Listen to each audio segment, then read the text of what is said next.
Thank you, Mr. Hassan, for your nice and clear message to all of the audience here. I'm thanking you by the name of all Darfurians who are the victims. I don't know how they are, if they eat their portion today or not. So I thank you all that you dedicate your time on Sunday morning to come up to Geneva here to attend this summit, and a special thanks to UN Watch as a sponsor and the team who were working very hard day and night to organize this day. So I'm very grateful and thankful for all of you here. First of all, I would like to talk about, I'm presenting some person who's supposed to be here today. And this person is Mr. Ahmed Ibrahim Direk. He was the former governor of Darfur when Darfur was one region. Today Darfur is divided to three. Of course, this man, he's supposed to be here today, but unfortunately he was having an accident, and we hope that he's getting or recovering better today. So I don't have contact, but I wish him good health and to cover as soon as possible. So what I would like to say also, it is really he was lucky to be somewhere abroad, not to be in Darfur or somewhere, because otherwise he was going to be dead today. Because with this accident, you cannot survive because you have no medical care, you have nothing.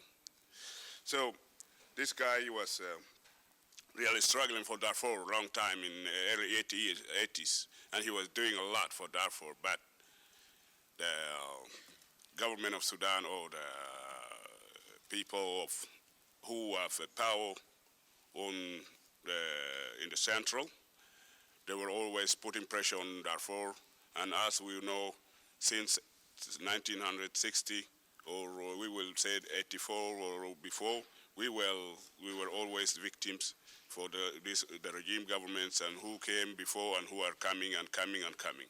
And today, after such long time struggling with our people, they stand up for this, the movements are stand and they want to defend their rights, but unfortunately, they put the whole region under control of the government, which is true. So what I would like to say now, we have really bad situation in Darfur now, right now, which is really bad, I will say, after the warrant arrest warrant issued by the ICC. The government of Sudan thrown over 13 or 14 NGOs or the humanitarian organizations out of the region. And this is affecting Darfur very much because I would say 99% of Darfurians, they are depending on these relief organizations who are helping them to survive and to get the medical care. They don't get this now. Like I would say,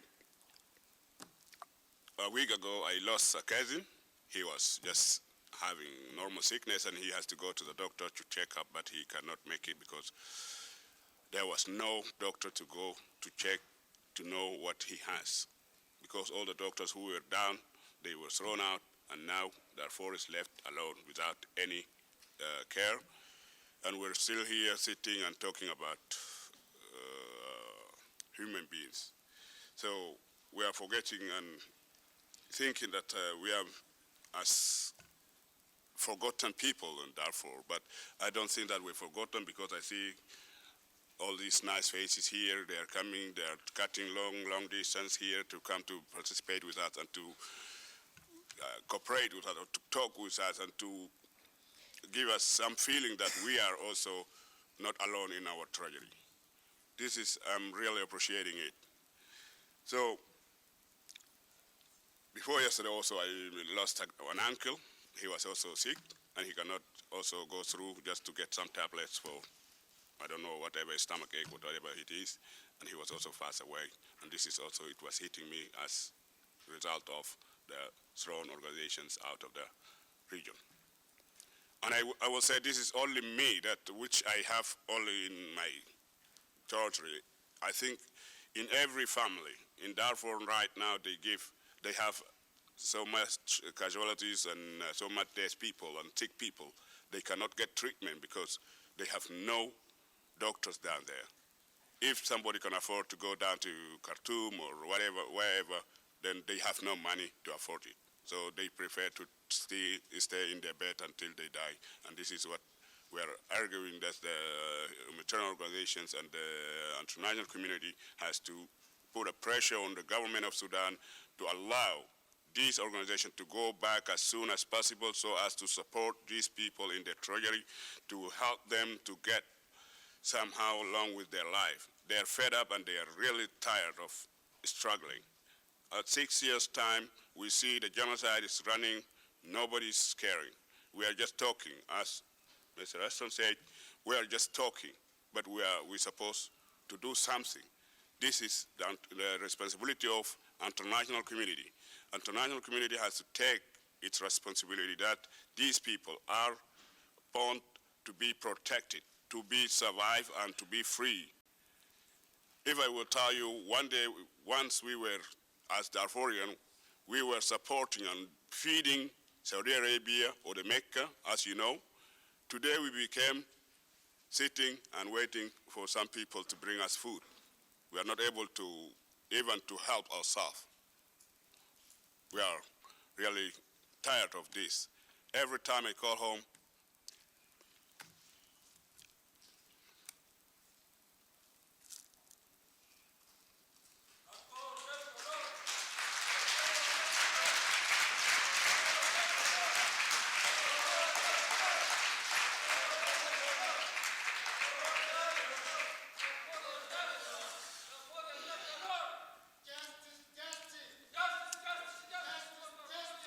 so people are saying, so every time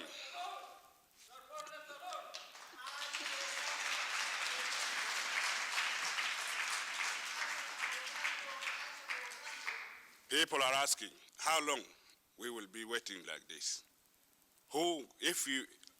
They're asking if I hear what has happened to them. I have no answer. Really, I have no answer for them. So this is really the matter of the humanity. We are, as I said, in Sudan, we left alone in our tragedy.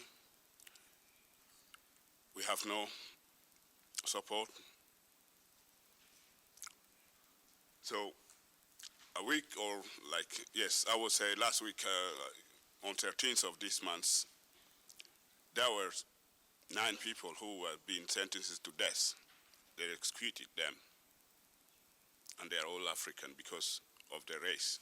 And this way, just very simple, that they were 19 people who have been charged that they were killing a journalist. But this was actually, I thought, could not be that 19 people are going to kill one person.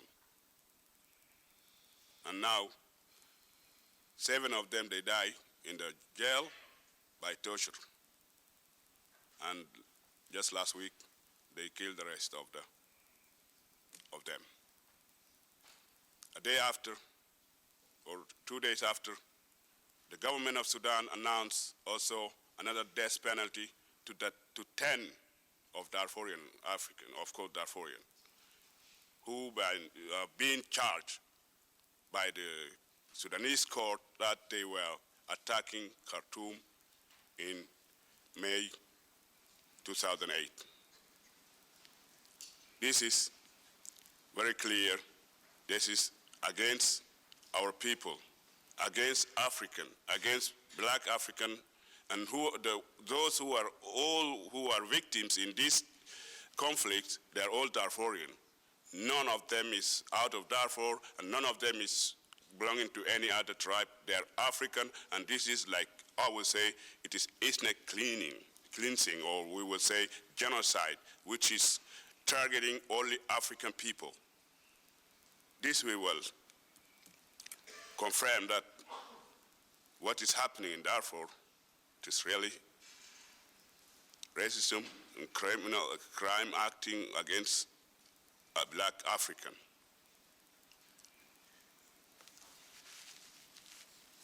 Now, after all this time, we are always struggling to get somewhere to help these people.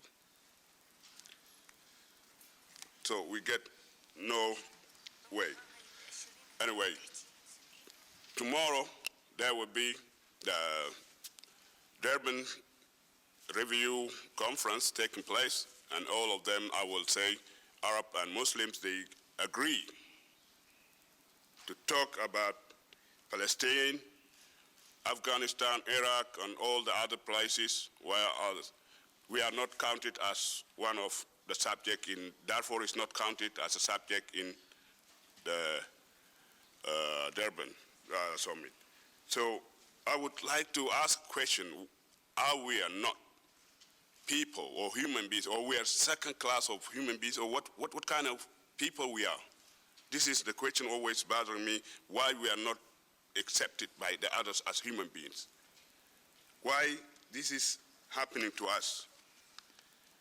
So this is how it goes. It is, I would say, just because of us, because of our ethnic, because we are not Arab.